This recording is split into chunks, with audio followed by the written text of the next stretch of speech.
আজ আমি গরমে খাওয়ার উপযুক্ত একটা রেসিপি বানিয়ে দেখাবো।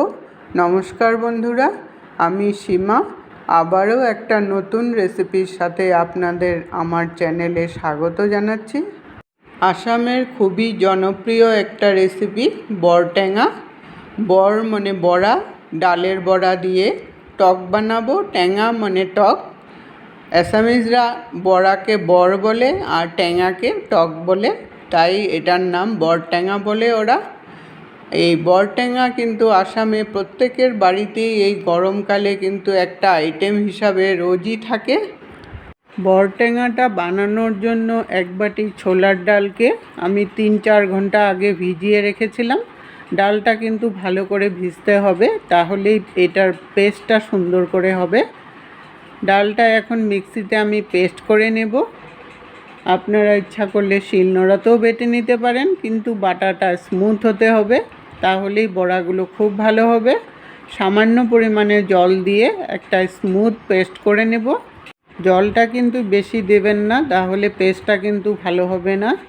পেস্টটা আমার হয়ে গেছে, একদম স্মুথ একটা এইরকম পেস্ট বানাতে হবে, তাহলেই বড়াগুলো কিন্তু খুব ভালো হবে।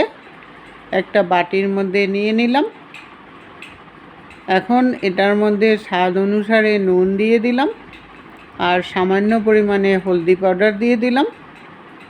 তারপর একটা কাঁটা চামচ দিয়ে বা হাত দিয়েও ফেটাতে পারবেন। খুব ভালো করে ডালটাকে ফেটাতে হবে। ফেটাতে ফেটাতে দেখবেন এটা সুন্দর করে ফুলে উঠবে, তখনই বুঝবেন যে ডালটা খুব ভালো করে ফেটানো হয়েছে। আমি প্রায় 3-4 মিনিট যাবৎ ডালটাকে ভালো করে ফেটিয়ে নিয়েছি। ডালটা বেশ সুন্দর ফুলে উঠেছে।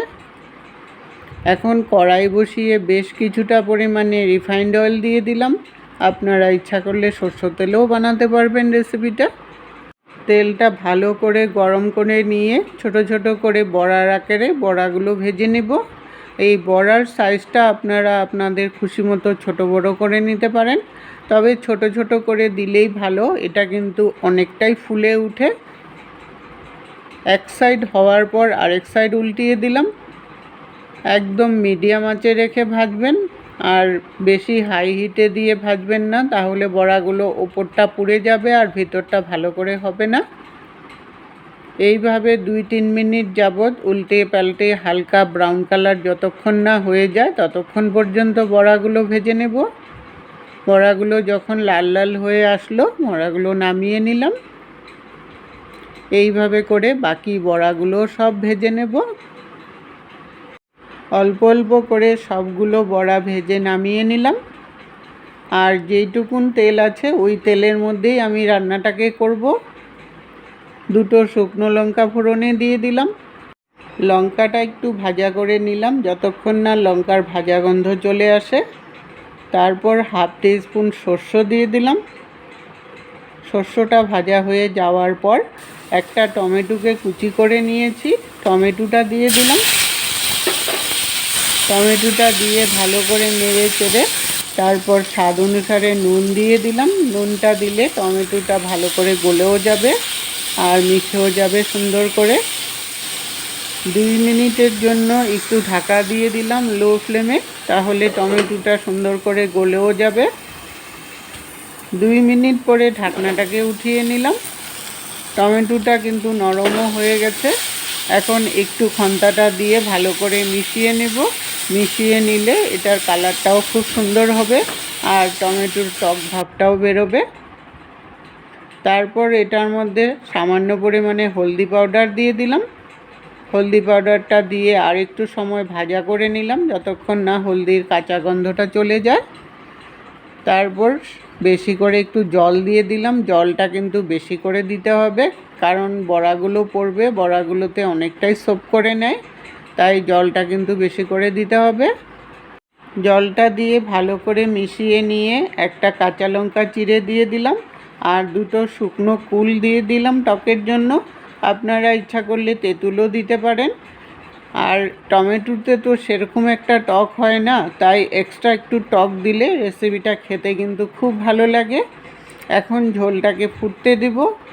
3-4 মিনিট যখন ঝোলটা ফুটে গেল, তারপর কুলটাকে একটু ভেঙে দিবেন যাতে রসটা বেরোবে সুন্দর করে, টক ভাবটাও বেরোবে। আর ব্যালেন্সের জন্য একটু চিনি দিয়ে দিলাম, মিষ্টিও হলে ভালো লাগবে, একটু টক মিষ্টি ঝাল এই টাইপের হবে টকটা। মিষ্টিটা দিয়ে ভালো করে মিশিয়ে নিয়ে তারপর ভেজে রাখা বড়াগুলোকে দিয়ে দিলাম। বড়াগুলো দিয়ে এখন আরও 2-3 মিনিট ফুটিয়ে নেব, কারণ বড়াগুলো তো এখন শক্ত আছে, ফুটিয়ে নিলে এটা নরমও হয়ে যাবে আর এটার ভিতরে কিন্তু রসটা খুব সুন্দর করেও ঢুকবে। প্রায় 3-4 মিনিট ফুটিয়ে নেওয়ার পরই আমার বড়াগুলো কিন্তু বেশ ফুলে উঠেছে আর বড়াগুলো কিন্তু নরমও হয়েছে। রেসিপি কিন্তু একদম রেডি।